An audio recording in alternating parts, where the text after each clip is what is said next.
5분 메시지 부여 옥산 성결교회 한대수 목사님입니다. 고린도는 지중해 무역의 중심지였습니다. 부유한 도시였고 성적으로는 매우 문란한 도시였죠. 또한 철학과 수사학으로 유명한 학교도 있어서 지식층의 자부심이 강했습니다. 그들은 영과 육이 엄격하게 분리되어 있다고 생각했습니다. 이러한 고린도 지역의 교회 성도들 중에는 말을 잘하는 것과 지식이 있는 것을 자랑하는 사람들이 있었습니다. 그들은 성령을 통해 얻은 지식으로 우상은 아무것도 아니라고 생각했죠. 그래서 우상에게 바쳐졌던 고기를 먹는 자유를 만끽했습니다. 영혼이 벌써 하늘의 구원을 얻었기 때문에 몸으로는 무슨 짓을 해도 괜찮다고 생각했습니다. 그래서 성생활이 문란해지기까지 하게 된 것입니다. 열광주의자들이죠. 반대로 극단적인 금욕주의자들이 있었습니다. 영혼만 중요하고 육은 중요하지 않다고 생각했습니다. 그래서 결혼을 안 하려고 합니다. 이 열광주의자들과 금욕주의자들 사이에 갈등이 있었습니다. 성경 해석 능력이 뛰어나고 말을 잘했던 아볼로를 따르던 사람들과 유대인으로서 율법에 따라 음식을 조심시켰던 베드로를 따르던 사람들, 그리고 극단적인 열광주의자들 가운데 성령을 통해 부활하신 예수 그리스도와 직접 교제할 수 있다고 주장하는 소위 직통 계시파랄까요? 그리스도파도 있었던 것으로 보입니다.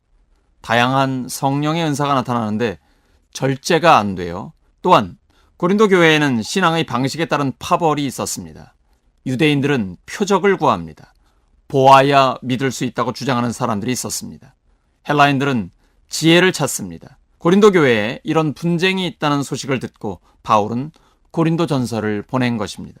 바울은 성도들에게 3가지 질문을 던집니다. 그리스도께서 나뉠 수 있습니까?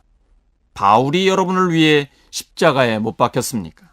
여러분은 바울의 이름으로 세례를 받았습니까?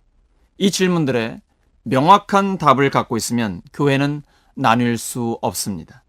우리를 위해 십자가에 못 박히신 분은 예수 그리스도 오직 한 분이시기 때문입니다.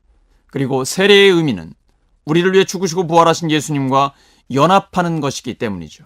예수님과 함께 죽고 예수님과 함께 살아 새로운 삶을 사는 것입니다. 교회는 오직 예수님의 이름으로 하나가 되는 것입니다. 그런데 왜 사람들 따라 나뉘게 될까요?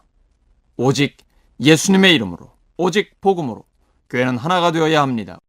좋은 지도자는 나를 통해 예수님을 볼 수 있게 합니다. 나에게 주목하지 않게 합니다. 오직 그리스도의 십자가에 주목하게 합니다. 그것이 그리스도께서 우리에게 주신 사명입니다. 오직 복음을 전하되 말의 지혜로 하지 않고 그리스도의 십자가, 곧 하나님의 능력으로 전하는 것입니다. 그럴 때 우리의 믿음이 사람의 지혜에 바탕을 두지 않고 하나님의 능력에 바탕을 두게 됩니다. 그리스도의 십자가는 하나님의 능력입니다. 하나님이 하나님의 형상대로 남자와 여자를 만드셨습니다. 만약 생명나무 열매를 먹었다면 하나님과의 친밀한 교제를 나누며 영생을 누렸을 것입니다. 그러나 마귀의 유혹에 넘어가 죄를 짓고 하나님을 피해 숨게 되었습니다. 하나님과의 교제가 깨진 것이죠. 예수님께서 그 죄를 십자가에서 해결하신 것입니다. 부활로 사망 권세를 깨뜨린 것입니다. 그런 사람들이 모인 교회는 그리스도의 몸입니다. 교회의 머리 되신 그리스도와 하나가 되는 것입니다. 이 땅에 사는 동안에는 그리스도의 성품과 사역을 드러내어 하나님의 나라를 보여주고 주님 다시 오시는 날 그리스도의 신부로서 하늘나라의 혼인잔치에 참여하게 됩니다. 오직 복음입니다. 오직 예수 그리스도입니다. 교회가 복음으로 하나 되어 하나님의 영원한 목적을 이루시기 바랍니다.